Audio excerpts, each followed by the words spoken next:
Assalamualaikum warahmatullahi wabarakatuh. Bismillahirrahmanirrahim. Alhamdulillahirrahmanirrahim. Allahumma sholli ala sayyidina Muhammad wa ala ali sayyidina Muhammad.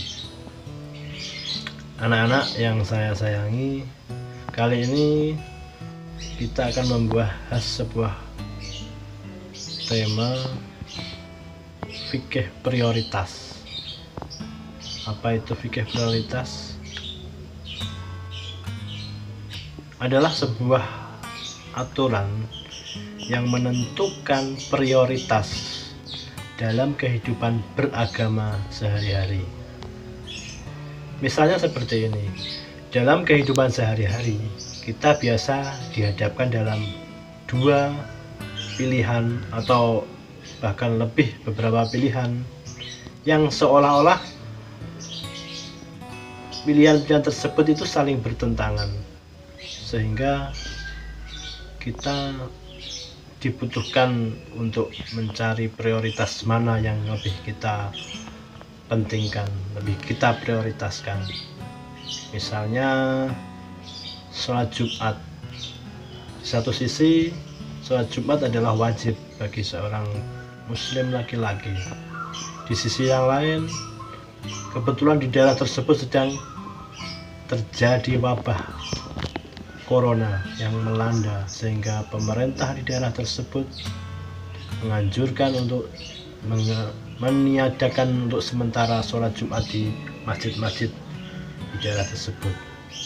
Maka kita harus memilih sholat Jumat kita laksanakan karena wajib, atau melindungi diri kita karena sedang terjadi wabah corona, dan kita berhenti dulu sholat Jumat dan menggantinya dengan sholat zuhur di rumah. Contoh yang lain, kita mau berhaji yang hukumnya juga wajib, tetapi di sisi yang lain, di saat yang sama kita punya hutang yang saat itu harus kita lunasi, sedangkan membayar hutang juga wajib. Maka harus dicari mana yang lebih kita prioritaskan. Disitulah fikih prioritas menjadi sebuah kebutuhan, karena pengambilan prioritas yang benar akan menentukan benar atau tidaknya tindakan kita. Kita di sini akan membahas beberapa di antara aturan-aturan dalam fikih prioritas tersebut. Yang pertama, hukum menjadi acuan skala prioritas dalam kita menentukan pilihan kita. Dalam Islam, kita mengenal ada 5 hukum, mulai urutannya wajib, sunnah, mubah, makruh, dan haram. Urutan 5 hukum dalam Islam tersebut sekaligus juga menentukan kita harus memprioritaskan yang wajib daripada yang sunnah, kita harus memprioritaskan yang sunnah daripada yang mubah, kita harus memprioritaskan yang mubah dari yang makruh, dan kita harus memprioritaskan yang makruh daripada yang haram. Contohnya, seorang yang rajin puasa Senin Kamis, tetapi malas-malasan dalam bekerja. Padahal hukum puasa Senin Kamis adalah sunnah, sedangkan bekerja mencari nafkah untuk dirinya, keluarganya adalah wajib. Maka kalau dengan puasa Senin Kamis kemudian dia menjadi malas-malasan bekerja, maka itu adalah salah, karena kita lebih mengutamakan yang sunnah berarti daripada yang wajib tersebut. Yang kedua, memprioritaskan amalan yang fardu daripada amalan yang sunnah. Seperti contoh di atas, harusnya terbalik, kita harus memprioritaskan yang fardu daripada yang sunnah. Contoh di bulan Ramadan ini kita melaksanakan sholat isya, kemudian dilanjut dengan sholat taraweh. Maka jangan salah kita datangnya telat sholat isyanya, karena nanti imamnya masih berzikir, nanti kita ketinggalan sholat isyanya 2 rakaat 3 rakaat nggak masalah, kita masih bisa menyambung, kemudian sholat tarawihnya tidak telat. Maka itu adalah salah. Seharusnya kita harus memprioritaskan sholat isya berjamaahnya, jangan sampai ketinggalan, karena itu yang lebih utama, yang hukumnya wajib, daripada sholat sunnah yang hukumnya hukumnya sunnah. Contoh lain, berbuka puasa. Menyegerakan berbuka puasa adalah sesuatu yang sunnah. Tetapi jangan karena asik berbuka puasa kemudian kita ketinggalan sholat maghrib berjamaah di masjid atau musola terdekat. Padahal keutamaan sholat maghrib berjamaah ini akan sangat lebih utama dibandingkan dengan menyegerakan berbuka puasa.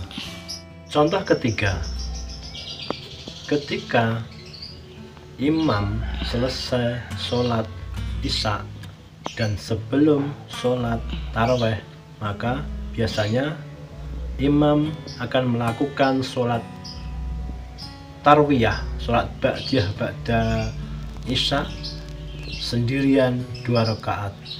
Kemudian beberapa yang lain juga sholat sendiri, sholat ba'diyah 2 rakaat tersebut. Kalau kita selama imam tersebut sholat sendiri, kita hanya duduk menunggu sholat tarawih dimulai, maka prioritas kita juga salah. Karena apa? Sholat ba'diyah, sholat rawatib 2 rakaat sesudah sholat isya tersebut, hanya 2 rakaat, itu lebih utama, lebih besar pahalanya daripada sholat tarawih yang 8 rakaat atau 20 rakaat tersebut. Maka sangat keliru, sangat rugi kalau kita hanya duduk menunggu imam selesai sholat ba'da isya tersebut. Yang ketiga, memprioritaskan amalan yang terkait dengan hak manusia daripada amalan yang terkait dengan hak Allah. Sebagai contoh, hak Allah adalah disembah. Salah satu caranya yaitu kita pergi berhaji ke tanah suci, ke Mekah Mukarramah, dan itu butuh biaya. Tetapi di sisi lain kita juga punya hutang yang jatuh tempo yang harus kita bayar, dan itu terkait dengan hak manusia. Maka kita harus memprioritaskan hak yang terkait dengan manusia, dalam hal ini hutang, daripada kewajiban kita terhadap Allah, dalam hal ini berhaji. Hal ini bisa terlihat dari sebuah hadis yang diriwayatkan oleh Imam Muslim yang berbunyi, Bismillahirrahmanirrahim, yughfaru lisyahidi kullu dhanbin illa daina. Yughfaru, akan diampuni oleh Allah, lisyahidi, orang-orang yang mati syahid, kullu dhanbin, setiap dosanya, illa daina, kecuali hutang. Betapa besarnya pahala orang yang mati syahid, yang itu berhubungan dengan hak Allah, hak agamanya, untuk mempertahankan agamanya. Tetapi masalah hutang, hak berhubungan dengan manusia, tidak bisa dikalahkan. Hutang tetap akan hutang dan akan ditagih besok di yaumil kiamah. Karena itu hak manusia harus kita lebih utamakan daripada hak dengan Allah. Minta ampun kepada Allah itu lebih mudah daripada minta maaf kepada manusia. Demikian beberapa kaidah dalam fikih prioritas yang bisa saya sampaikan. Semoga bermanfaat. Wabillahi taufiq wal hidayah. Wassalamualaikum warahmatullahi wabarakatuh.